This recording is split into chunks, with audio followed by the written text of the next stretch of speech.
Sudhagad education सोसायटीचे पूर्व प्राथमिक, प्राथमिक, माध्यमिक व उच्च माध्यमिक विद्यालय कळंबोली मराठी, हिंदी, इंग्रजी, उर्दू माध्यम यांच्या सौजन्याने शैक्षणिक व्हिडिओमध्ये आपलं सर्वांचं स्वागत आहे.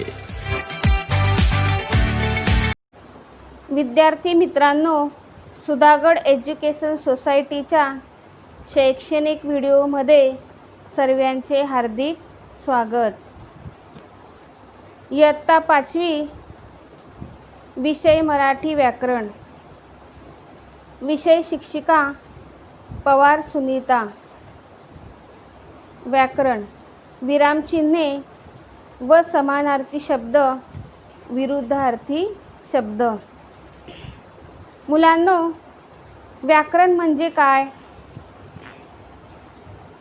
तर व्याकरण म्हणजे कोणत्याही भाषेचा पाया. आपण अनेक प्रकारच्या भाषा शिकतो. मराठी, हिंदी, इंग्रजी. त्या भाषांचा परिपूर्ण अभ्यास करण्यासाठी भाषेचे व्याकरण अभ्यासणे आवश्यक असते.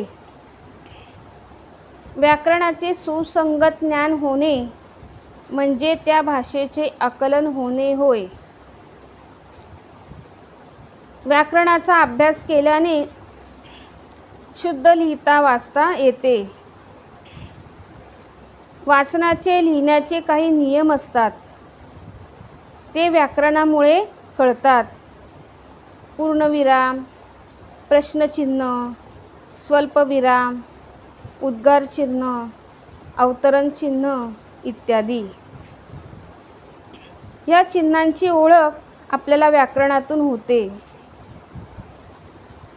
अशा प्रकारे अनेक प्रकारच्या चिन्हांचा व्याकरणातून अभ्यास शिकणार आहोत.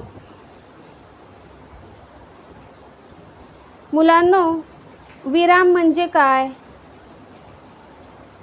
एखादा उतारा वाचत असताना विराम चिन्हाचे महत्त्व लक्षात घेऊन वाचन करणे आवश्यक असते.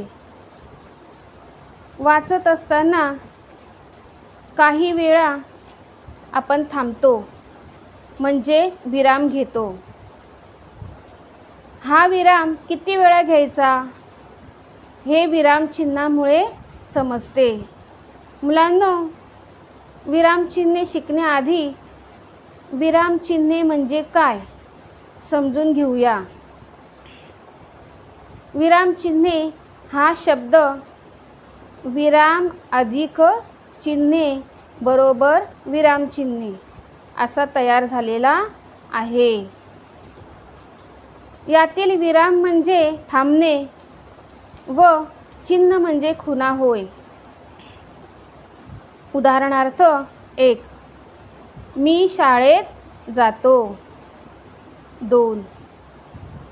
तू कुठे गेला होतास? 3. सरिता माई इकडे ये. 4. बापरे, केवढा मोठा साप. लेखनामध्ये हा विराम वेगवेगळ्या खुणांनी दाखवला जातो. या खुणांना विराम चिन्हे असे म्हणतात. एकूण विराम चिन्हे 5 आहेत.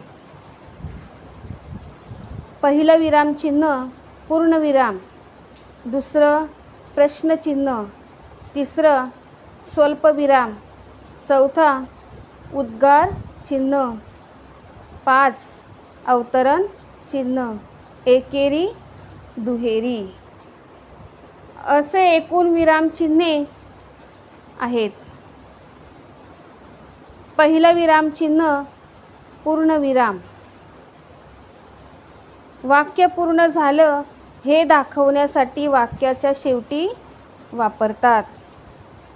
उदाहरणार्थ, मी दररोज व्यायाम करतो. 2. रमेश शाळेत गेला. 3. आकाशने परीक्षा दिली.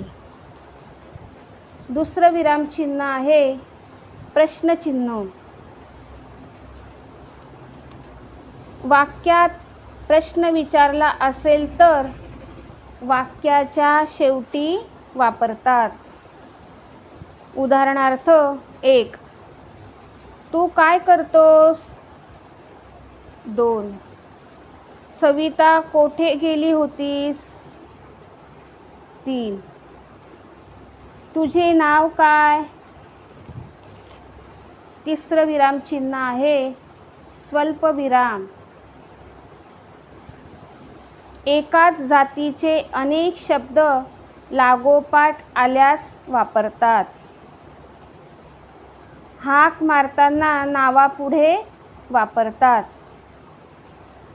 उदाहरणार्थ 1. गंगा, यमुना, सरस्वती, कावेरी, गोदावरी या भारतातील नद्या आहेत. 2. मनीषा इकडे ये. 3. अजयला मराठी, गणित, विज्ञान हे विषय आवडतात. चौथं विरामचिन्ह आहे उद्गार चिन्ह. मनातील आनंद, दुःख, भीती अशा तीव्र भावना व्यक्त करण्यासाठी वापरतात. उदाहरणार्थ 1. शाब्बास, छान खेळलास. 2. बापरे, केवढी मोठी इमारत. 3. बापरे, केवढा मोठा साप. 5वं विरामचिन्ह आहे अवतरण चिन्ह एकेरी. एखाद्या शब्दावर जोर देताना किंवा दुसऱ्याचे मत सांगताना वापरतात. उदाहरणार्थ 1. गांधीजींनी चले जाव ही घोषणा दिली. 2. दौलताबादचे जुने नाव देवगिरी होते. दुहेरी विरामचिन्ह. बोलण्याच्या तोंडचे शब्द दाखवताना वापरतात. उदाहरणार्थ 1. बासंती म्हणाली, मी सर्कसला येईल. 2. समीर म्हणाला, माझी आजी आजारी आहे. आता आपण समानार्थी आणि विरुद्धार्थी शब्द पाहूया. समानार्थी शब्द. एक शब्द दुसऱ्या शब्दाचा समान अर्थ सांगतो त्यास समानार्थी शब्द असे म्हणतात. समानार्थी शब्द या चिन्हाने दर्शवितात. समानार्थी शब्द. 1. वडील, बाप. 2. माय, आई. 3. अरण्य, जंगल. 4. घर, गृह. 5. निर्झर, झरा. 6. गोष्ट, कथा. 7. पाखरू, पक्षी. 8. जग, दुनिया, विश्व. 9. वेल, लता. 10. राघू, पोपट. विरुद्धार्थी शब्द. एक शब्द दुसऱ्या शब्दाचा विरुद्ध किंवा उलटा अर्थ सांगतो त्यास विरुद्धार्थी शब्द असे म्हणतात. विरुद्धार्थी शब्द या चिन्हाने दर्शवितात. 1. शत्रू, मित्र. 2. विष, अमृत. 3. चांगला, वाईट. 4. ओले, कोरडे. 5.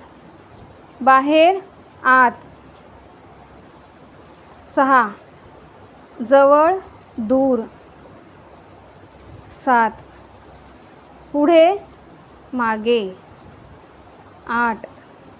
गरीब श्रीमंत. 9. वर्तमान काळ भूतकाळ.